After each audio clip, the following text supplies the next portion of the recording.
ही पट्टी आपण बघू तरंगती का बुडती. तरंगली. आता खिळा बुडाला.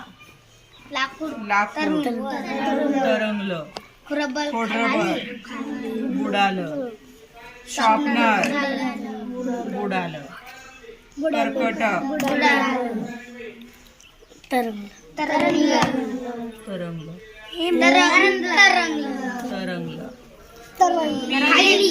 बुडाली.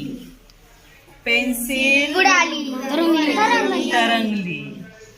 हे पैशाचं नाणं बुडालं. पेन उंगली आहे प्लास्टिकची तरंगली. पान तरंगलं. मग ज्या वरती तरंगलेल्या वस्तू आहे त्या कशा आहे हलक्या आणि ज्या बुडालेल्या आहे त्या जड. अशा पद्धतीने आज आपण तरंगणे आणि बुडणे हा जो गुणधर्म आहे तो ह्या प्रयोगातून आपण सर्वजण आज शिकलो.